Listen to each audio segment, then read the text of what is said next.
Class 10th chapter number 8 introduction to trigonometry exercise 8.1 question number 3 if sine A is equals to 3/4 calculate cos A and tan ए।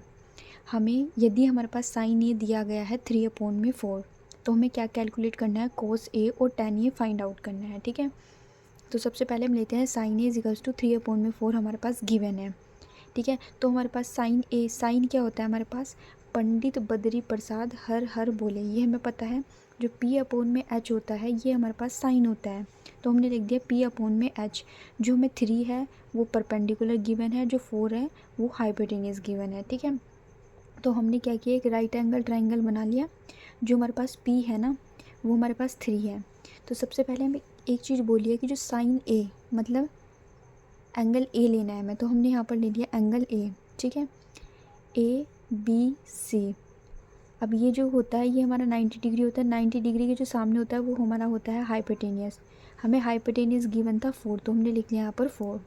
ठीक है, अब इसके बाद देखते हैं हमारे पास जब ये 90 डिग्री और ये एंगल जब सेम लाइन पर होता है तो ये होता है हमारे पास बेस, और जो एंगल के सामने होता है वो होता है परपेंडिकुलर। तो परपेंडिकुलर हमें पहले ही बोला था 3 है, तो हमने यहाँ पर 3 लिख लिया। हमें हाइपोटेन्यूस और परपेंडिकुलर गिवन है लेकिन बेस अभी नहीं दिया है। जब हमें 2 साइड्स गिवन होती है, थर्ड साइड नहीं गिवन होती, तो हम पाइथागोरस थ्योरम का यूज़ करते हैं। ठीक है, एक चीज़ हम पहले देख लेते हैं, जो हमारे पास परपेंडिकुलर है वो कौन सी आ रही है, BC, तो हमने लिख दिया BC। ठीक है, और जो हाइपोटेनियस है वो कहाँ आ रही है, AC, तो हमने लिख दिया इसको AC। ठीक है, इतना आ गया। तो हमारे पास जो BC है वो हमारे पास 3 है, वो हमने लिख लिया। परपेंडिकुलर 3 लिखो या फिर BC 3 लिखो। ठीक है, तो हमने यहाँ पर इसको लेट कर लिया कि जो हमारे पास BC है वो 3K है, कि हमने इसको लेट किया इसके साथ, और जो हमारे पास AC है वो 4K है। ठीक है, अब हमने इतना देख लिया। अब हम जब हमारे पास 2 साइड्स गिवन होती है, थर्ड साइड हमको निकालनी होती है, तो हम पाइथागोरस थ्योरम का यूज़ करते हैं। तो हाइपोटेन्यूस का square is equals to perpendicular का स्क्वायर प्लस में बेस का स्क्वायर।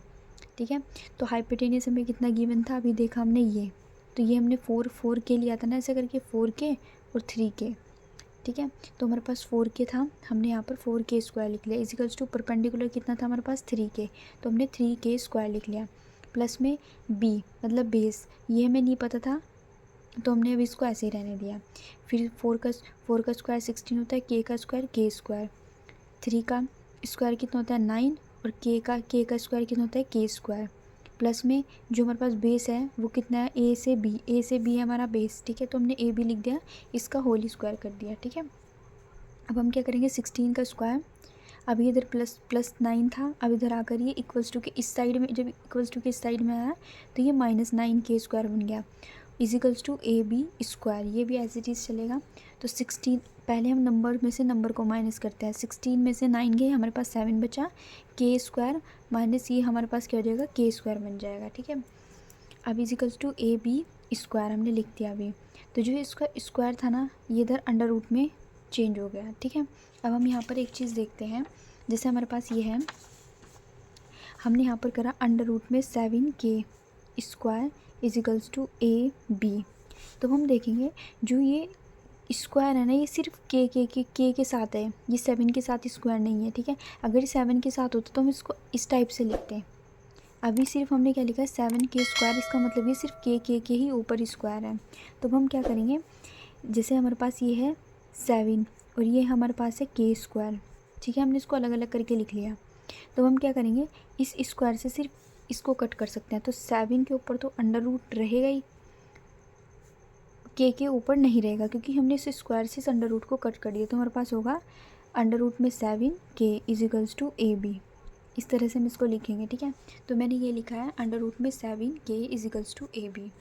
ठीक है, अब हम क्या करेंगे, हमारे पास AB निकल कर आ गया अंडर रूट में 7K। ये तो हमें पता है, हाइपोटेन्यूस हमने 4K ये हमारे पास था पहले से ही, परपेंडिकुलर हमारे पास 3K था, और हमारे बेस निकालना था हमें, तो ये भी हमने AB निकाल लिया, वो है अंडर रूट में 7K।